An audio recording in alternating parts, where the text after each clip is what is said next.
Bab 709. Tekanan nyala api. Gary Han juga hampir muntah darah. Pergerakan langit juga bodoh, bagaimana bisa mengira dirinya membantu Eric Kin melewati fase penilaian.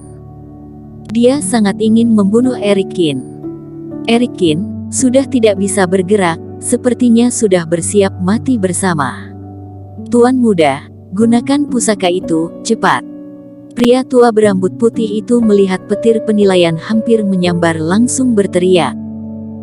Melihat Gary Han masih ragu-ragu, pria tua berambut putih berteriak, kalau tidak, kita semua akan mati. Jika kamu berani, katakan namamu. Gary Han mengertakkan gigi sambil menatap Eric Kin.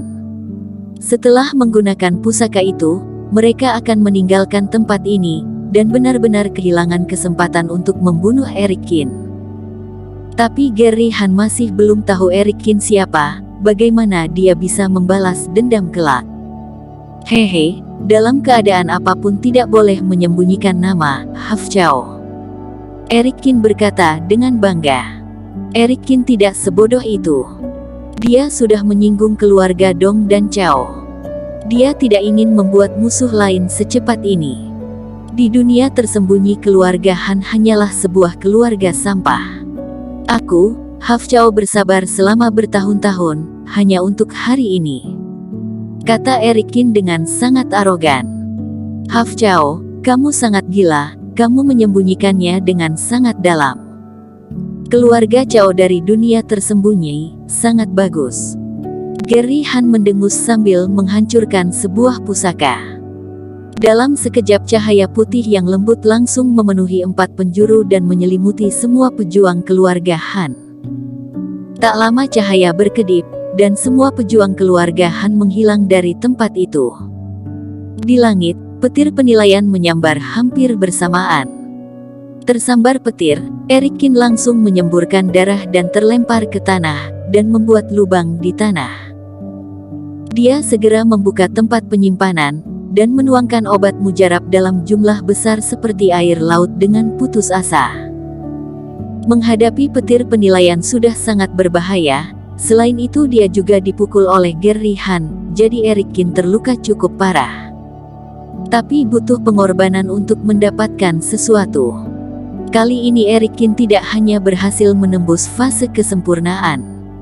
Karena reiki mata air suci sangat berlimpah, setelah menembus level, dia bisa langsung naik ke fase keilahian level puncak. Tembus. Keuntungan lain keluarga Han meninggalkan tempat ini adalah Eric Kin akhirnya bisa berlatih tanpa gangguan. Di atas langit, satu persatu petir menyambar semakin kuat. Eric Kin terus menjulurkan tangan dan menghancurkan petir. Kejadian sebesar ini tentu saja menarik perhatian orang lain di wilayah rahasia. Bagaimanapun, hanya sedikit orang yang datang ke sini bersama keluarga Han, dan masih banyak pejuang lain di tempat lain sekte semi suci. Keributan di sini membuat banyak orang kaget, tak disangka ada fase penilaian di wilayah rahasia. Beberapa kilometer dari tempat Eric Kin, di samping reruntuhan sekte, si brewok yang penuh dengan debu, sedang terengah-engah seperti sapi, sambil mati-matian menyerang tanah dan membuat lubang besar yang dalam. Melihat petir yang terus-menerus menyambar di kejauhan, si brewok menyeka keringat dan ekspresi wajahnya terlihat terkejut. Sialan, siapa yang membuat keributan sebesar ini? Tapi bagus juga, perhatian semua orang tertuju pada tempat itu. Aku bisa menggali lubang dengan tenang. Harta karun sekte Guzong ini ditakdirkan menjadi milikku. Si brewok tertawa terbahak-bahak, dan ekspresi wajahnya terlihat sangat serakah. Pada akhirnya, dengan berbagai macam cara Eric Kin akhirnya berhasil melalui fase penilaian petir penilaian. Kultivasi Eric Kin juga meningkat sampai ke fase keilahian level puncak. Sungguh mengerikan, kelak saat kamu menembus level, aku harus menjauh darimu agar tidak terbunuh. Saat ini, Ye Zun berjalan dengan perlahan, dengan ekspresi wajah ketakutan. Ketika Eric Kin terbang keluar dari mata air suci, dia sudah mengingatkannya, jadi Ye Zun sudah lari jauh. Kalau tidak, Takutnya dia akan berakhir seperti Gary Han. Harus tahu bahkan Gary Han yang berada di peringkat 9 juga tidak berani menerimanya. Bagaimana rasanya memasuki fase kesempurnaan? Tanya Ye Zun dengan sangat penasaran. Sangat menyenangkan. Merasakan kekuatan ledakan di seluruh tubuhnya, Eric Kin mengangguk, lalu sebuah tekanan tiba-tiba bergejolak. Tekanan fase kesempurnaan untuk pertama kalinya dia tunjukkan. Astaga, kenapa tekananmu bisa membakar orang? Ye Zun menjerit kesakitan sambil bergegas mundur. Eric Kin juga menyadari dalam tekanan fase kesempurnaannya, ada sedikit nyala api yang menyala. Eric Kin berpikir lalu mengeluarkan sebuah senjata Grand Superior Master, tapi tak lama senjata tingkatan misterius ini meleleh karena api tekanannya. Selain itu, pemakaian tekanannya lebih besar dari yang tercatat. Iblis Fu, ada apa ini? Tanya Eric Kin. Dia mengingat kembali sebelumnya dia pernah merasakan tekanan fase kesempurnaan Yudius Chao dan Jason Dong, sepertinya tidak ada nyala api seperti ini.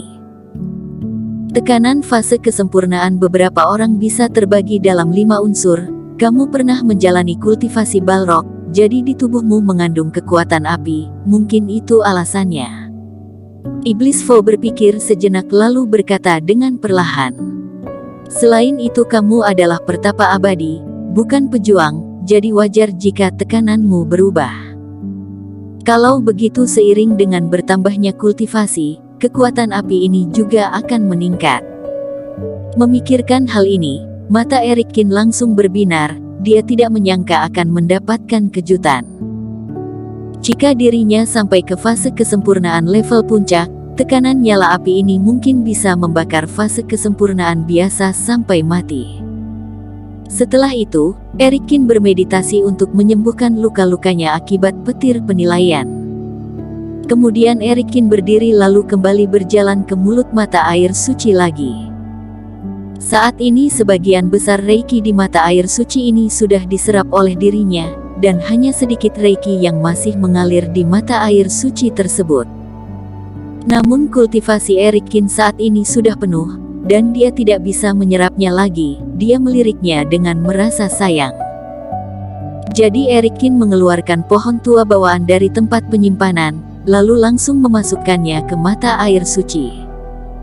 Pohon tua bawaan hanya ada satu, hal ini sangat disayangkan oleh Eric Kin. Jika dia memiliki pohon tua bawaan yang cukup, entah kekuatan Sekte Qin bisa bertambah sampai ke tahap apa. Selain itu katanya pohon tua bawaan memiliki kemampuan hebat lain. Entah mata air suci bisa membantu pohon tua bawaan tumbuh dan bahkan bercabang lebih banyak lagi. Eric Kin menyaksikan pohon tua bawaan jatuh ke dalam. Seakan bereaksi, reiki di mata air suci mulai terus mengalir ke pohon tua bawaan. Pohon tua bawaan perlahan-lahan tenggelam ke bagian terdalam mata air suci, dan berakar di dalam. Kelihatannya ada gunanya, mata Eric Kin berbinar. Tetapi saat dia mati, laju penyerapan pohon tua bawaan sepertinya sangat lambat. Eric Kin berpikir, ingin segera meletakkan semua mata air suci ini ke dalam tempat penyimpanan, lalu letakkan di Sekte Qin agar perlahan diserap pohon tua bawaan. Eric Kin, apa rencanamu selanjutnya? Tanya Ye Zun. Lagian kita sudah datang ke reruntuhan Sekte Guzong, bukankah sia-sia jika kita tidak melihat-lihat di sekeliling? Kata Eric Kin. Mereka meninggalkan mata air suci lalu berjalan menuju bagian lebih dalam reruntuhan sekte semi suci. Tidak lama setelah mereka berjalan, mereka menemukan sekelompok pejuang berkumpul bersama, dan menyerang gedung megah yang berada di depan. Namun, tak peduli apapun yang mereka lakukan, formasi cahaya yang berada di luar gedung, yang akan memantulkan tubuh mereka. Bangunan ini terpelihara dengan sangat baik. Di dalamnya pasti ada harta karun yang belum digali, tapi tidak bisa dimasuki. Kata seorang pejuang dengan marah. Nampaknya bencana sebelumnya belum menghancurkan formasi ini, aku rasa tempat ini tidak akan mudah dimasuki. Kata pejuang lainnya. Bersambung. Terima kasih telah menonton video ini sampai akhir. Jangan lupa subscribe dan nantikan kisah episode selanjutnya hanya di Novel Story. Salam.